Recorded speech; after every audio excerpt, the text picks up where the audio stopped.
Muy buenas tardes a todos. Mi nombre es Verónica Ibarra y soy directora ejecutiva de SUME Sustentabilidad para México. SUME es una asociación sin fines de lucro y además de ser el Green Building Council de México, es un espacio plural que congrega a todos los sectores de la sociedad interesados y comprometidos con el futuro sustentable de nuestro país, llevando a cabo webinars, cursos, talleres y eventos, entre otras actividades durante todo el año. Bienvenidos a esta sesión. Sugerimos escribir sus dudas en nuestro chat para que sean respondidas al terminar la presentación de nuestra ponente en la sección de preguntas y respuestas. A continuación, me gustaría compartirles la experiencia profesional de nuestra invitada en esta interesante sesión. Hoy nos acompaña Heidi Valdés Vélez, directora comercial en Revitaliza Consultores, miembro activo de SUME. Cuenta con más de 20 años de experiencia en el medio de la construcción, colaborando en proyectos residenciales, comerciales y de restauración en edificios históricos. Ha colaborado en múltiples proyectos de diversas áreas de la obra que van desde el diseño, logística, gestoría y administración. Heidi ha participado en la elaboración de licitaciones con diversas instituciones nacionales e internacionales y ha colaborado como consultora en edificación sustentable en diversos proyectos a través de LEED, EDGE, SITE y Fitwel. Forma parte del comité directivo en vivienda sustentable de la Cámara Mexicana de la Industria de la Construcción en la Ciudad de México, así como de comités tales como Sistema B, Pacto Mundial, ARICE, entre otras. Con ustedes dejo a Heidi. Bienvenida, Heidi, y adelante con tu sesión.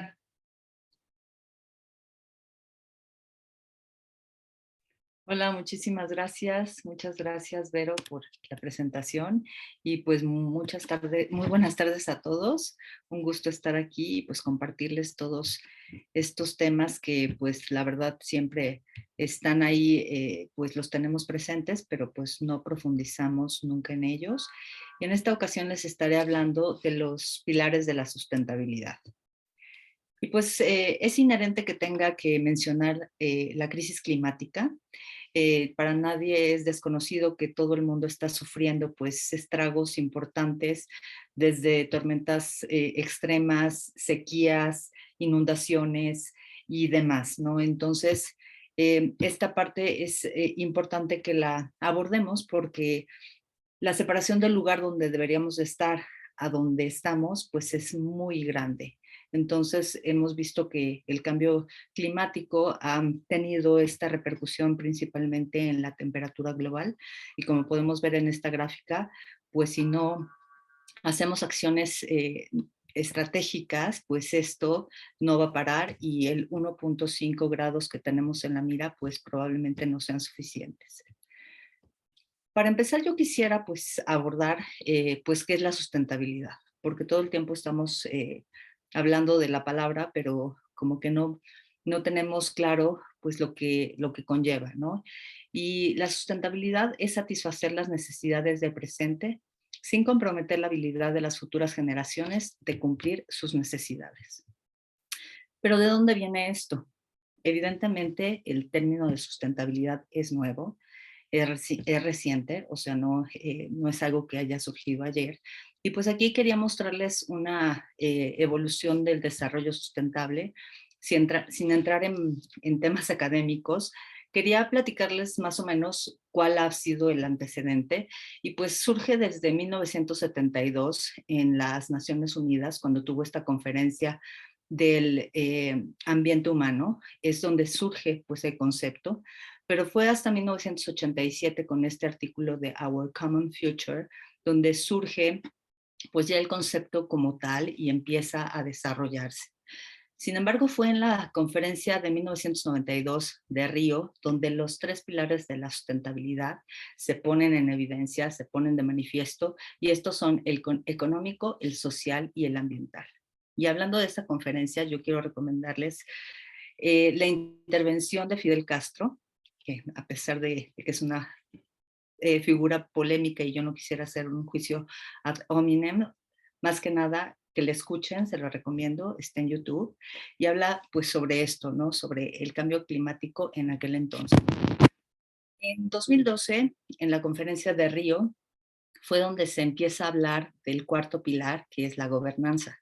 Y en el 2015 surgen también en un summit de las Naciones Unidas los SDGs o los Objetivos de Desarrollo Sostenibles, estos 17 objetivos que han predominado desde entonces hasta ahora y vienen de esta época.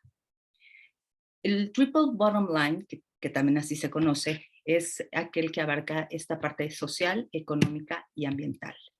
Y también es conocido como el People, Profit and Planet, las famosas 3Ps. Pero ¿de dónde viene? Obviamente, ya les platiqué un poquito de la evolución, pero fue John Elkington, que es este sociólogo inglés, quien retomó el término, y vaya, lo elaboró, lo puso en la mesa, sobre todo para poner a estas grandes empresas y a estas grandes transnacionales y corporaciones a que pusieran a sus mesas de directivos, de grandes vaya, las personas más importantes de las empresas, a que abordaran estos temas que requerían escuchar las voces que la naturaleza, la agenda social y la económica del mundo requieren para atender estas necesidades del futuro empresarial. Este triple bottom line ha sido retomado y es la base para muchos de los marcos de referencia que actualmente se usan, como es el Global Reporting Initiative, el Dow Jones Sustainability Index, el GRESB o GRESB y también el B Corporation. Todos ellos se basan en estos tres aspectos y es conocido ya por muchos en todo el mundo. Pero este es un punto de inflexión porque el sistema económico, como lo conocemos, está ya en desuso. Milton Friedman, que fue esta figura que pues, lo instauró y que por más de 50 años ha prevalecido no solamente en medios financieros económicos, sino en todos los gobiernos del mundo, pues ya está en desuso y tiene que parar. Y si quieren saber un poquito más, yo les recomiendo que vean videos de Nicole, de esta mujer, que se me acaba de ir el nombre, pero la doctrina del shock de Naomi Klein, perdón, y sus libros de Climate Change y el capitalismo, y cómo pues aborda toda esta situación que va encadenada, capitalismo con cambio climático. Esta transformación ha tenido pues esta evolución de los sistemas de valores y ha hecho que desde que empezó este mundo capitalista empezáramos a tener este shareholder value que ponía de manifiesto todos estos aspectos de manera segregada, pero ha ido evolucionando y poco a poco se cambió de un shared value, de un valor compartido, donde empezaban a integrarse, pero de una manera pues muy superficial, donde todavía la parte empresarial o los negocios como se conocían fueran la prioridad, o sea, el dinero, los negocios, lo que era el ambiente y la sociedad no estaban en la prioridad. Sin embargo, ya lo cambiamos a este sistema de valores donde se están integrando, se están interrelacionando y entonces ya la parte ambiental, la sociedad y los negocios pues empiezan a interactuar como un todo. Yo creo que no puedo dejar de mencionar que la pandemia marcó un punto de inflexión bastante importante y se los quiero mostrar con esta gráfica de la U-Bend, que es esta curva en U de la felicidad que todos los seres humanos pues experimentamos, pero en esto se refleja en cómo el mundo, sobre todo también el empresarial, pues pasó, ¿no? De cómo estábamos viviendo una vida normal, entre comillas, y vino algo que no esperábamos y que nos llevó pues a un abismo del que tuvimos que tocar un fondo pues muy profundo de confusión, de miedo, de mucha angustia, y nos hizo que tocáramos fondo y nos impulsáramos hacia una nueva tendencia, a buscar nuevas soluciones, a reinventarnos, a tener como guía de acción los SDGs, que tuviéramos nuevas maneras de pensar usando, por ejemplo, este sistema del 10X para buscar nuevas opciones y también para adoptar nuevos modelos de negocios, porque los que teníamos pues ya no funcionaban. Y entonces surgen estas inversiones de ESG, que seguramente las han escuchado muchísimo, que son estos indicadores de environmental, Social and Governance, y han llamado la atención a nivel mundial.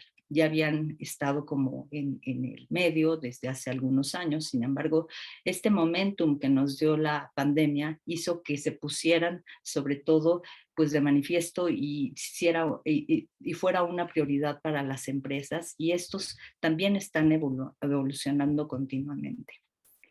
Entonces, esta evolución de los ESG ha hecho que la transformación empresarial cambie radicalmente. En algunos casos de una manera muy acertada, como es el caso de Walmart y su anuncio a finales del año pasado de que se iba a transformar en una empresa regenerativa. Pero también tenemos otros casos que no les ha ido nada bien y que la verdad son vergonzosos, como el caso de Deutsche Bank con su greenwashing, o el caso de Río Tinto con esta destrucción de unas zonas ancestrales de aborígenes en Australia, donde habían habitado más de 46,000 años, y obviamente hizo que la reputación y pues obviamente la imagen de Río Tinto se viera afectada. Entonces, estos compromisos empresariales ya no son solo sobre responsabilidad social corporativa. Ya no se vale solamente con ser eh, filántropos, hacer las cosas para vernos bien, para hacer el bien, sino que estos cambios implican una regeneración de los sistemas de los que dependemos. Y esto es parte de una agenda emergente que hemos visto que la juventud está tomando como bandera y está haciendo que toda esta nueva generación pues tenga inquietudes y reclamos diferentes. Una de las directrices, como ya les mencioné al inicio, pues son estos objetivos de desarrollo sostenible que surgieron en el 2015, son muy jóvenes. Sin embargo, en el Sustainable Development Goal Report del 2018 se reportó que estos avances habían sido lentos y desiguales. Y no basta con que una empresa elija de los 17 objetivos unos cuantos y que demuestre que está haciendo esfuerzos para cumplirlos, cuando pues son como desiguales porque cada empresa elige diferentes y pueden ser difíciles de cumplir, sobre todo por el financiamiento. Entonces, esta transformación profunda del mercado que el ESG ha tenido implica cambios de paradigmas, valores, modos de pensar, políticos, políticas, tecnologías, otros modelos de negocios, y esto van a ser un factor clave. Entonces, los factores implican avances exponenciales que implican progresos exponenciales, y esto en una forma de crear nueva riqueza económica, social y medioambiental. Y los indicadores ESG son aquellos que nos están ayudando a demostrar que todo eso que tenemos esa buena intención, lo demostremos con estos marcos de referencia. No solamente se queda en palabras, sino en métricas, que son muy importantes. Los KPI son importantes para todo en esta vida. Entonces les voy a decir brevemente de qué va cada uno, y empezaremos con el environmental o el ambiental, que tiene en cuenta sobre todo cuáles son estos recursos naturales que todas las empresas utilizan para sus operaciones y cómo impactan estas en el medio ambiente. Y esto implica no solamente sus operaciones directas, sino también con el resto de aquellos proveedores o cadenas de suministro con las que cuenten. Y esto va de los famosos alcances 1, 2 y 3. Y en lo que vamos a hablar en esta ocasión, que es la edificación sustentable, pues nos viene muy a cuento, sobre todo porque las certificaciones nos ayudan a ser parte de esta demostración de que las empresas están caminando en ese sentido. El segundo es el social, que aquí principalmente se van a ver estos factores sociales de cómo la empresa está tomándolos en cuenta de manera pues, responsable, pero también cómo abordar estas tendencias sociales. Tenemos ahorita el movimiento de Me Too, el Black Lives Matter, o toda esta comunidad de LGBTTIQ+, y letras que se agreguen, cómo estamos haciendo una política diferente en términos de diversidad, equidad e inclusión, y cómo todas las empresas están también caminando hacia allá.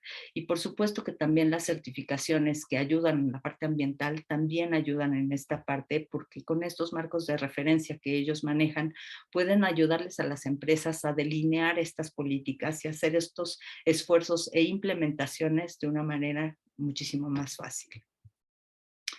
El tercero es la gobernanza, que ya les mencionaba, que se había, pues ya como mencionado, como el cuarto pilar de la sustentabilidad.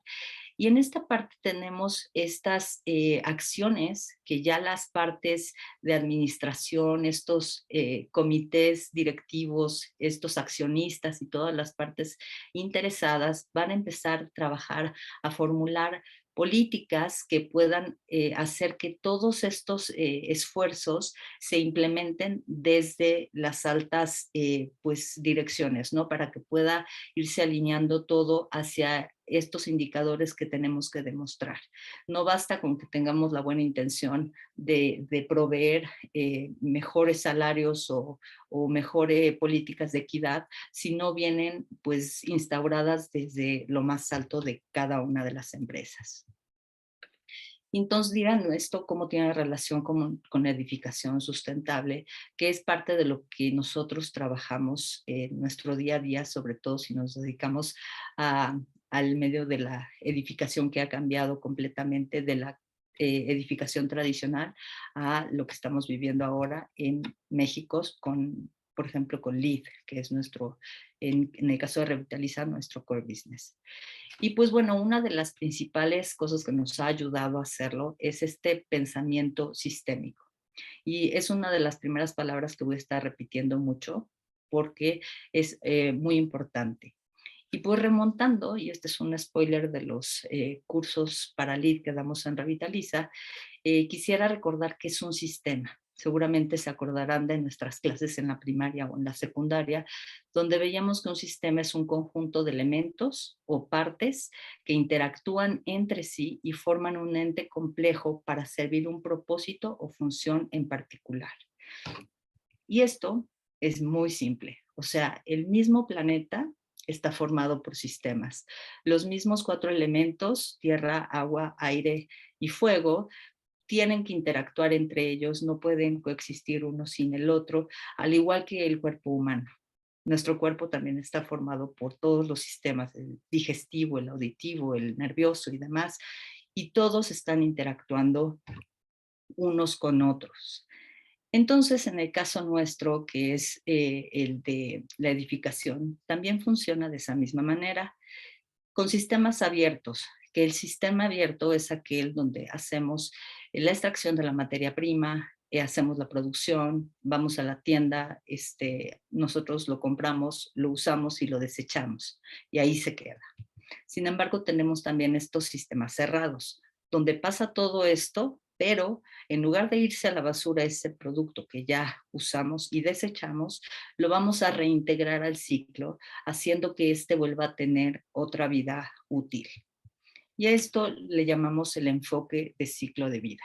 Esto es tomar en cuenta cada uno de esos pasos que, sobre todo en el caso de la materia prima, pues tienen que dar para hacer pues algo, ¿no? Por ejemplo, una silla o un mueble y en nuestro caso, pues edificios.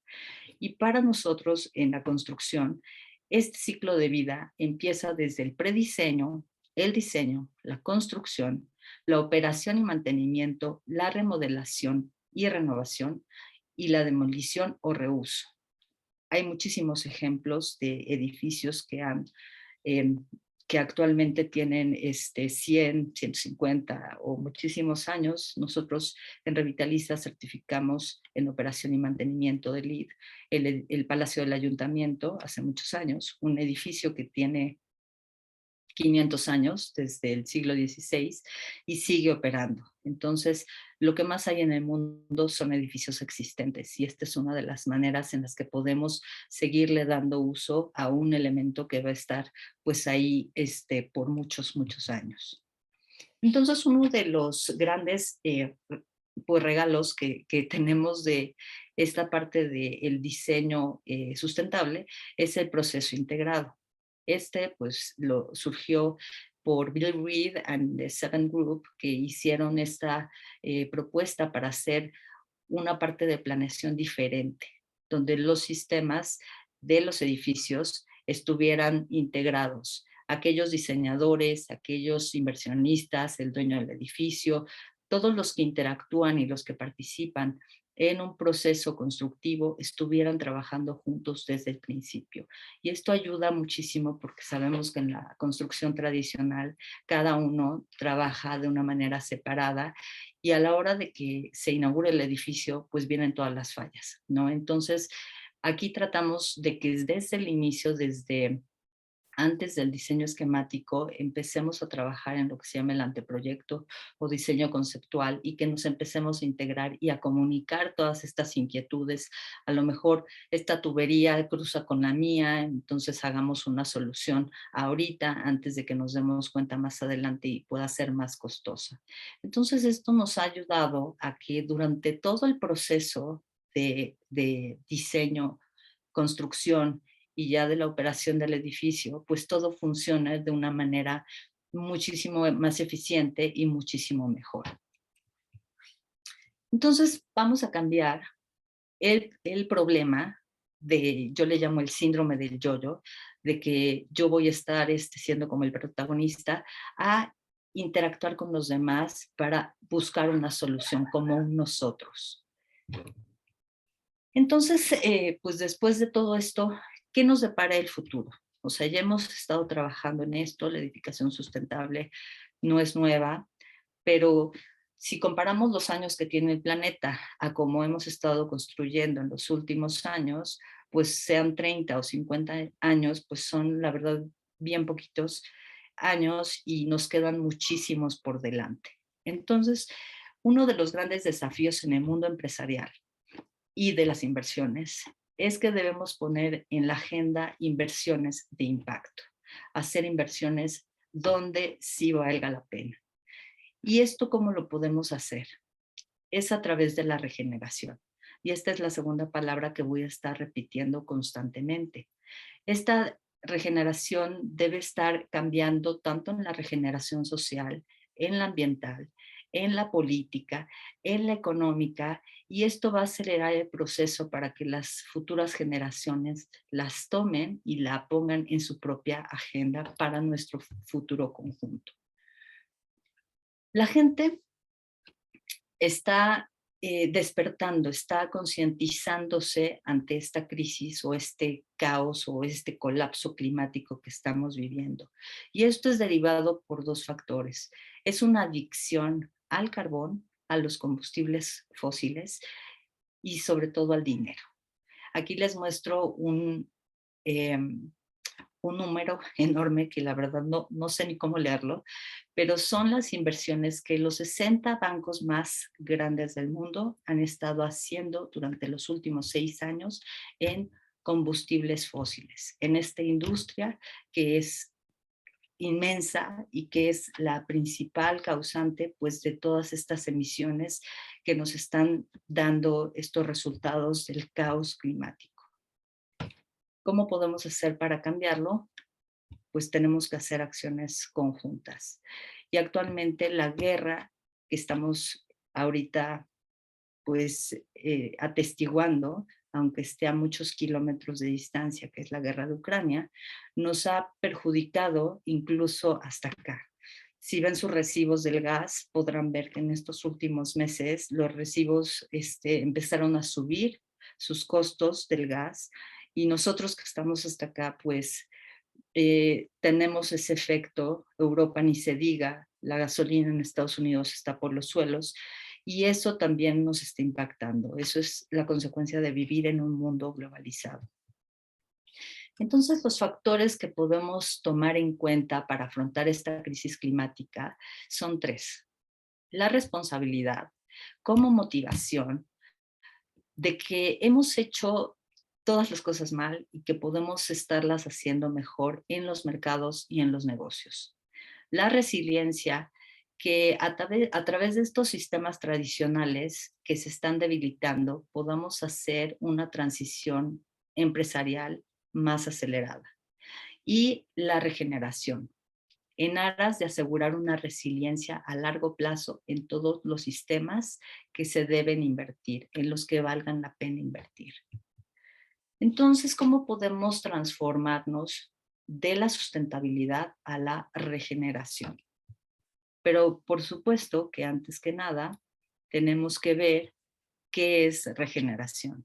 Y este es un concepto pues muy bonito y que ha estado como muy latente en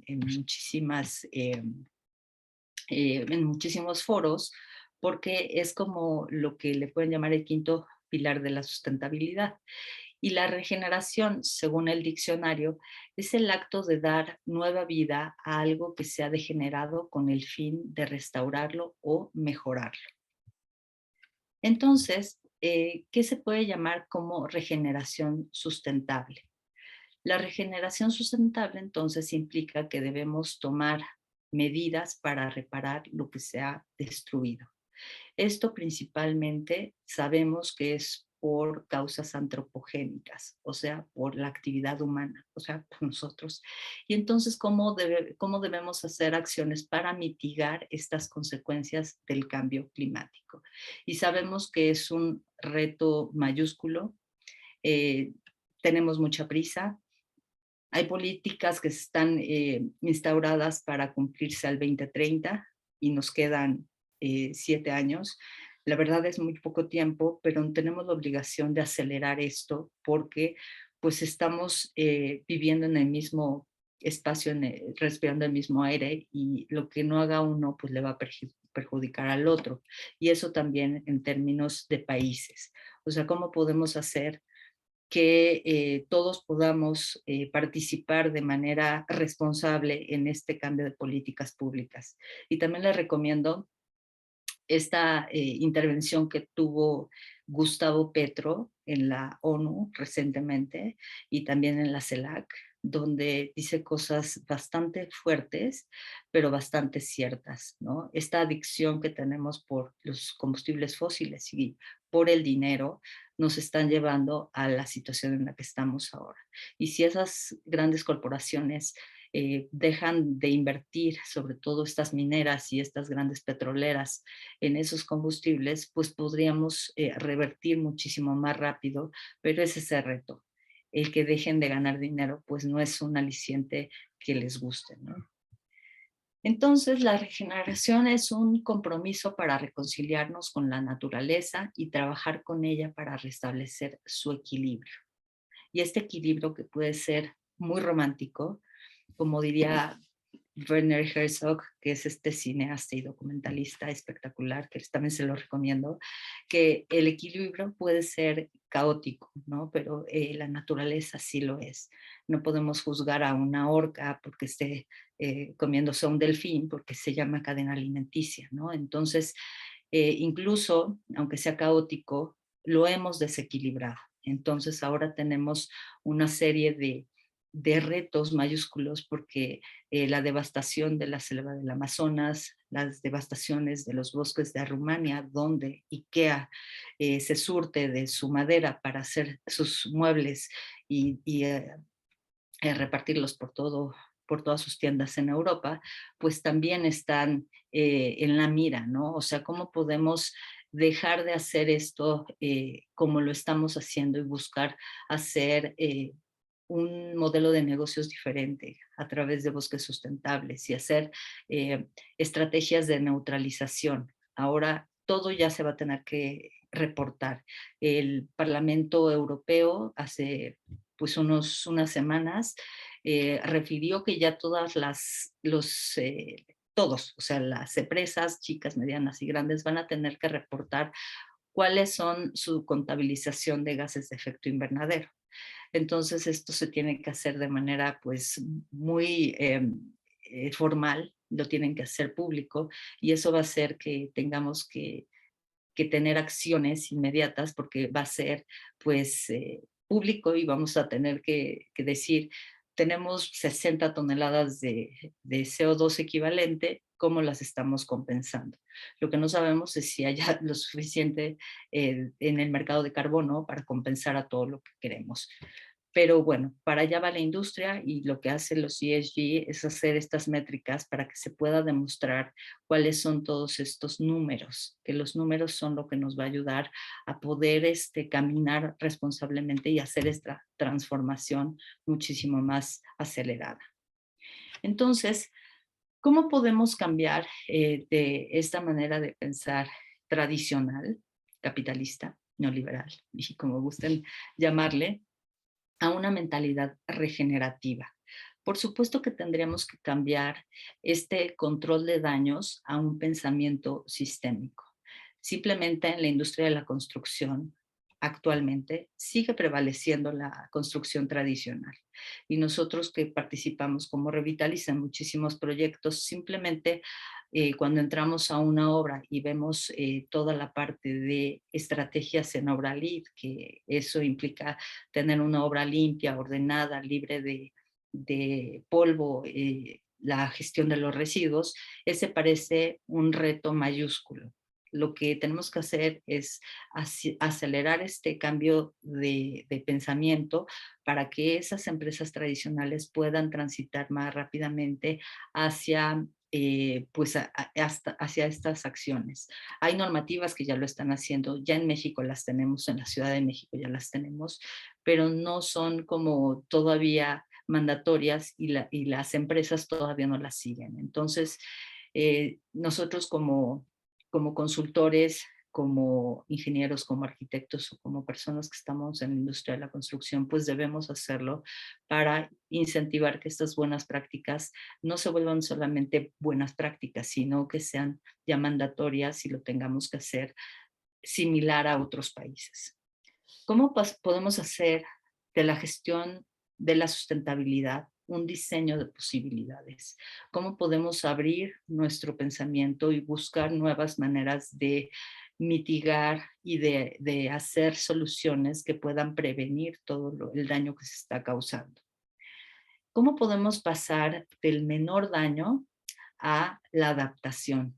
O sea, ya no basta con que voltemos hacia otro lado y hagamos que como que las cosas que están pasando no existen.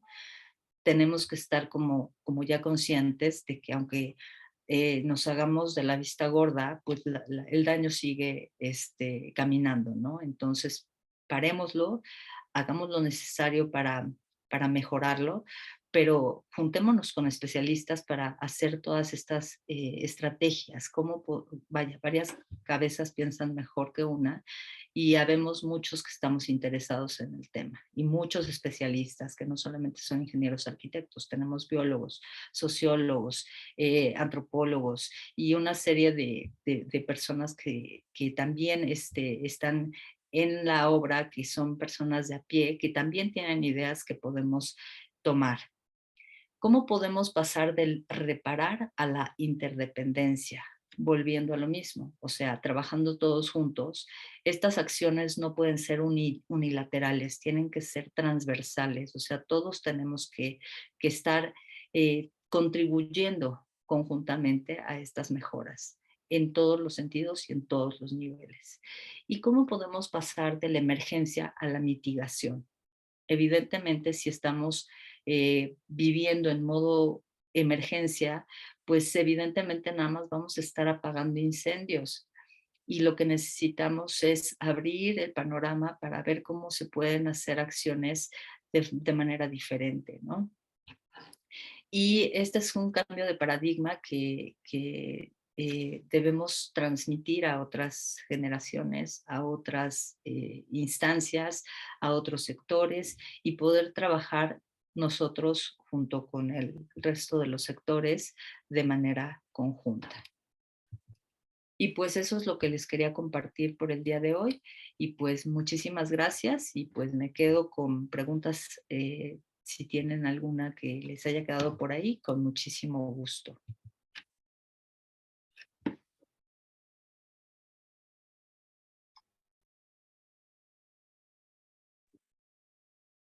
Rocío, no sé Hola, si por ahí.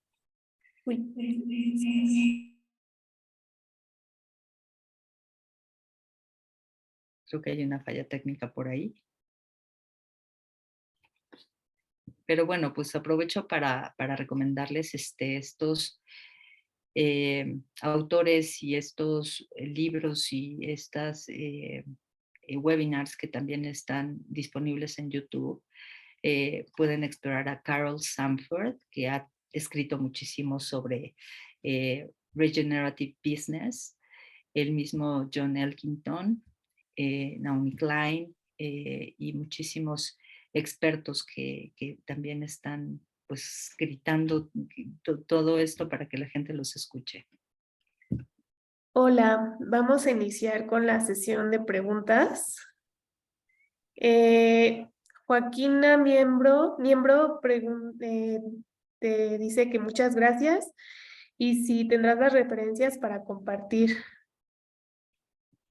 Sí, claro, en la misma presentación vienen, pero con gusto se las compartimos.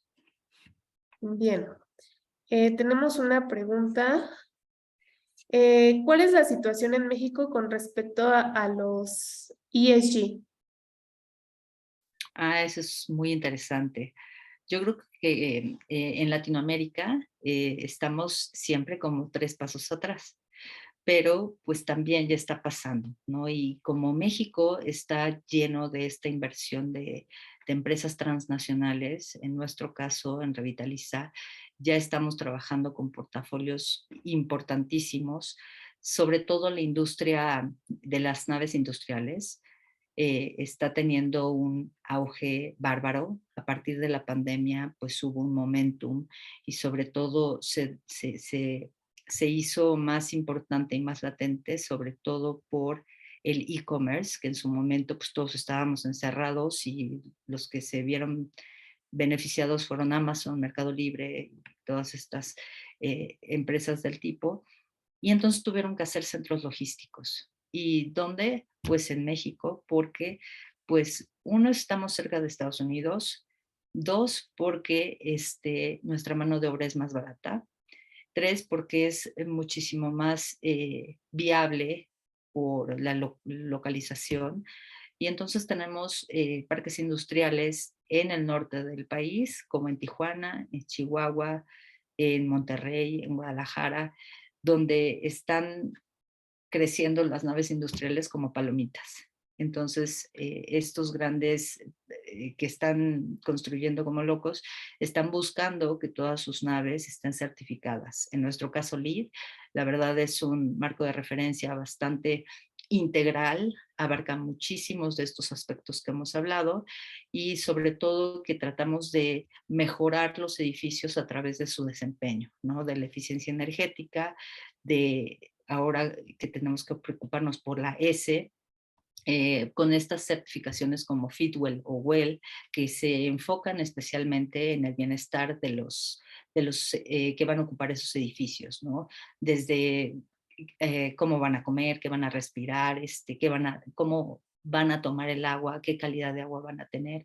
Entonces, en ese sentido, está caminando muy rápido, está caminando muy fuerte, se vienen todavía toda esta área logística del corredor transísmico y pues tenemos un futuro que está pues ya ahí clarito enfrente de nosotros. Entonces las empresas están haciendo ESG, están siguiendo sus indicadores y no es un proceso fácil porque tienes que demostrar, tienes que llenar formularios, hacer cálculos, tener reportes para que pues se tenga credibilidad en ese aspecto. Muchas gracias. Beatriz te felicita también por la presentación y dice que si la pudiéramos compartir. Si se comparte, esta grabación se sube al canal de Sume y la pueden consultar cuando ustedes quieran. De hecho, están muy interesantes las referencias y las lecturas que nos recomendaste, entonces creo que es algo muy valioso. Mañana se los compartiremos. Alejandro Virches también te felicita y pues nos motiva a continuar con los webinars. Y yo tengo una pregunta con respecto a, ¿tú cuál crees que sea la estrategia para motivar a más empresas a implementar estos lineamientos de ESG? Hay muchas iniciativas como incentivos fiscales, entre otras modalidades. ¿Tú cuál crees que sea, ya que tenemos bueno, que las empresas tienen adicción al dinero, crees que sea una, un- una, una estrategia viable esa? Sí, mira, tristemente en México todavía no tenemos una política fiscal que pueda ayudar pues a reducir impuestos si haces esto o tal o cual cosa. Ujú. Sin embargo, hay países como Colombia que, bueno, nos llevan muchísimos pasos hacia adelante, siendo, yo les llamo a mis primos latinoamericanos, porque somos hermanos de lengua y también pues de cultura y demás. Ellos ya tienen muchas cosas adelantadas. Yo siento que México está listo para hacer esas reformas en tema de leyes. No es el momento, todos sabemos por qué, pero esperemos que en 3 años ya podamos caminar hacia allá. Pero en otros países ya lo hay. Hay incentivos fiscales, sí, por supuesto. Sin embargo, el hacer todos estos indicadores y todos estos marcos de referencia como GRI, GRESB y demás, que son muchísimos, lo que ayudan es a evidenciar que esa empresa, que esa transnacional, que esa corporación es viable para ser elegible para financiamiento verde. Hay muchos instrumentos financieros que están en el mercado, que están incentivándolos el Banco Mundial a través del IFC, Viva, la Bolsa Mexicana de Valores, a través de fibras, a través de bonos verdes, a través de bonos de carbono, hay bonos sociales. Entonces, muchas veces para poder hacer estas construcciones, pues se requiere financiamiento. Y para que les den ese financiamiento, les tienen que demostrar que sí están pues alineados hacia estas estrategias de sustentabilidad. Y sobre todo que el cumplimiento constante y continuo les ayuda a mantener sus tasas de interés. Si no cumplen, les suben. Si no, pues van caminando hacia buen puerto. Y evidentemente el tema del financiamiento verde va de la mano de dónde debemos invertir. O sea, si una nave industrial, que es nuestro caso, y como mencionaba, hay muchísimos edificios existentes, hay naves que ya tienen 30, 40 años, ¿cómo hacemos toda la estrategia para mejorarla en términos de eficiencia energética? ¿Es viable?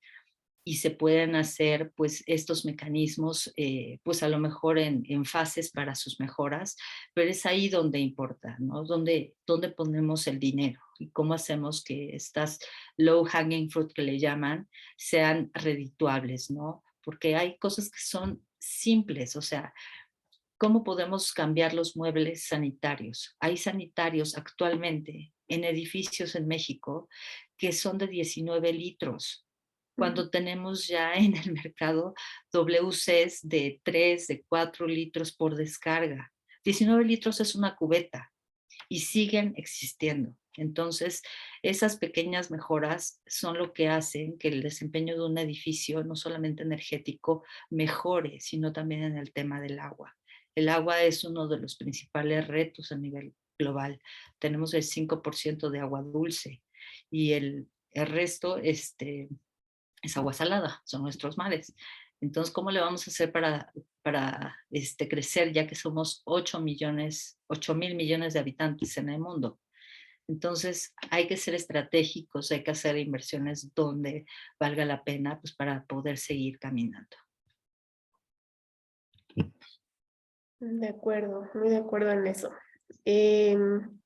Sofía Camila Lambert pregunta, bueno, dice, soy arquitecta y estoy por estudiar mi maestría en el extranjero. ¿qué recomendarías o qué es lo que más hace falta estudiar sobre sustentabilidad para poder regresar a aplicarlo en México en un futuro? ¿Cuáles son, qué estudiarías? Quiero pensar. Ajá, ¿Cuáles serían es las mejores arquitecto de formación. estrategias? Mira, yo también soy arquitecta, querida colega. Pues mira, yo soy arquitecta y soy hija de constructores y crecí en la construcción tradicional.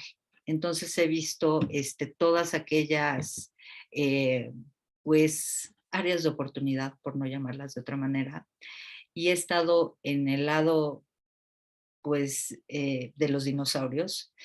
Y ahorita que he tenido la oportunidad de navegar en la edificación sustentable, yo creo que la única forma de hacerlo es estudiar y estudiar.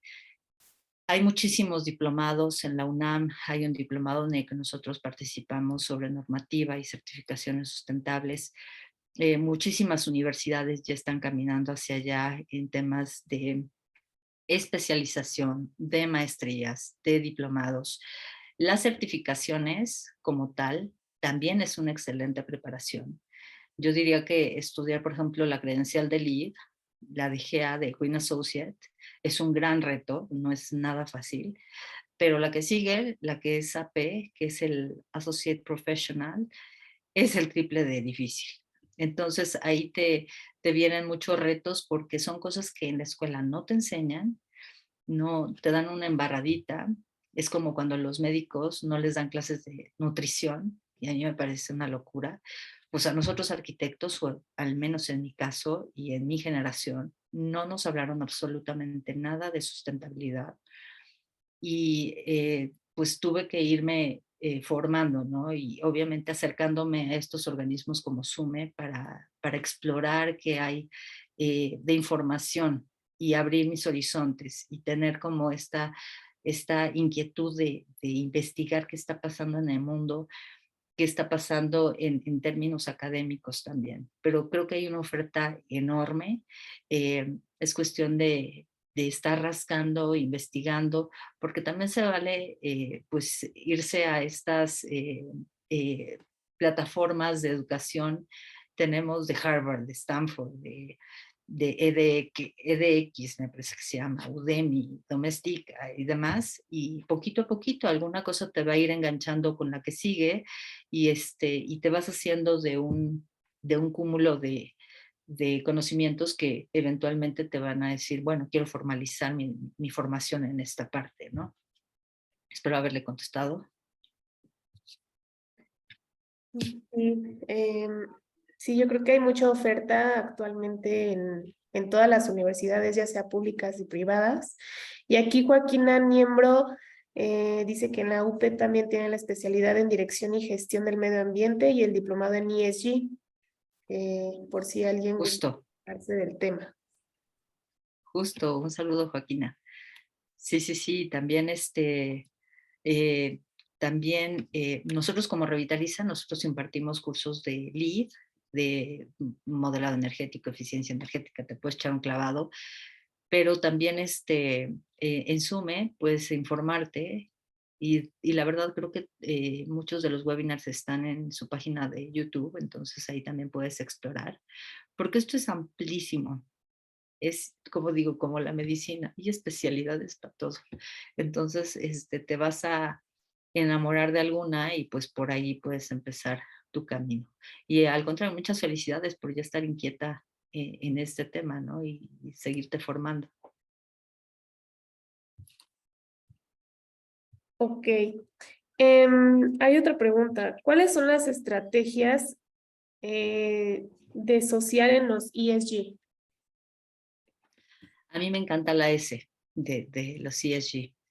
¿Por qué? Porque generalmente es la que como que la ningunean, que se queda como relegada, pero yo digo que es la más importante porque es la parte humana, ¿no? Cómo volteamos a ver a quien trabaja para nosotros, cómo empezamos a transformar de una manera radical nuestras políticas, que pueden ir desde las políticas de maternidad, de paternidad, estos comités de diversidad, equidad, inclusión, que es un universo que la verdad están muy de moda, lo escuchamos muchísimo, pero de verdad hay tanta información y esta información va surgiendo tan rápido que hay que estar al día.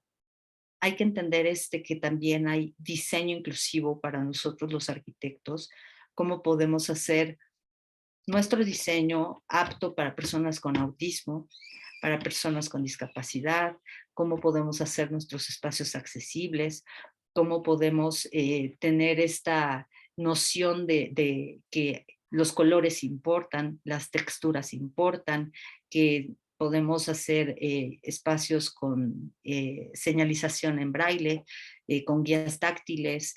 eh, hay una serie de elementos que conllevan a la S y por eso Well Health and Safety ya tiene su Well Equity, su sello de equidad, que la verdad es tan importante la S que la industria misma se ha tenido que ir volcando a generar estos sellos para que se le facilite a las empresas pues seguirlos, porque luego se pierden. No saben cómo conformar un comité y así como que, ¿y ahora qué hacemos? Y hay infinidad de ejemplos de que se quedan en el camino. ¿Cómo se hacen las políticas de diversidad, equidad e inclusión? Porque no son lo mismo. Diversidad es diferente a inclusión y inclusión es diferente a equidad, ¿no? Entonces, ¿cómo informarnos de todas estas tendencias? Porque son tendencias y van caminando rápido, rápido, rápido, pero todo en torno a los derechos humanos, todo a los derechos laborales, a cómo evitar que exista mobbing en las empresas. En México ya tenemos la NOM 035, la NOM 037 del teletrabajo. Tenemos esto que surgió en 2 años, o sea, todo ha sido como muy reciente. Pero si comparamos cómo estamos ahora a cómo estaban mis papás cuando estaban trabajando, esto no existía, o sea, y tan solo la diferencia de salarios, estas eh, cuestiones de dónde dejar a los hijos si quiero trabajar, ¿no? Entonces, cómo tener estas políticas de tener una sala de lactancia y una sala de lactancia idónea, porque yo he tenido proyectos en los que me enseñan, ay, mira, nuestra sala de lactancia. Y la sala de lactancia tiene una ventanota y tiene nada más un silloncito.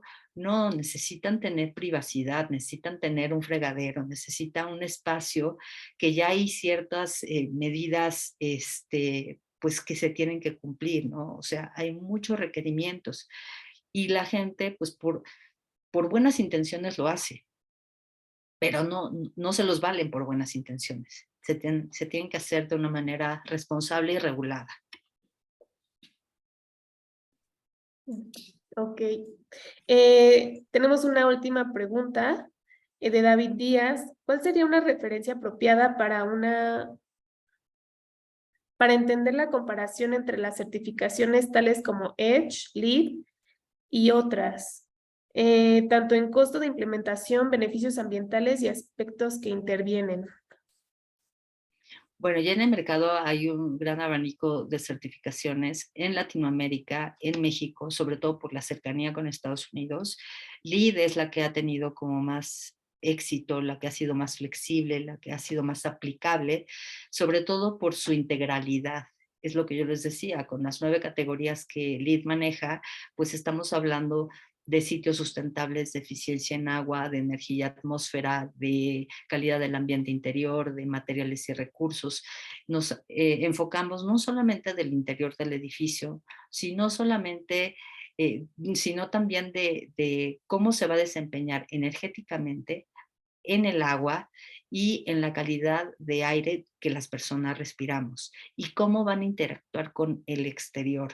O sea, si tenemos un sitio adecuado, si tenemos alguna forma de trasladarnos, ya sea en bici, ya sea en transporte público, cómo van a estar las áreas verdes en el exterior. A comparación de otras certificaciones, que pueden ser también muy valiosas como EDGE o Fitwel, pero que son un poquito más cortitas, por así decirlo, porque tienen enfoques más limitados. EDGE tiene estas 3 medidas, energía, agua y materiales, pero no se enfoca en todos los exteriores o en el bienestar de los inquilinos. Fitwel solamente se enfoca en el bienestar de los inquilinos y en nada del edificio, no se enfoca en temas de procesos de comisionamiento y demás. Y no hablemos de las europeas, ¿no? Que son BREEAM, HQE, DNGB y bueno, todas estas que, bueno, nos llevan de calle. Pero por eso LEED ha sido muy flexible, porque tiene un marco de referencia que engloba todo lo que nuestra realidad mexicana o latinoamericana sí podemos cumplir. Entonces, ¿cómo hacer esta comparativa? Nosotros hemos hecho algunos,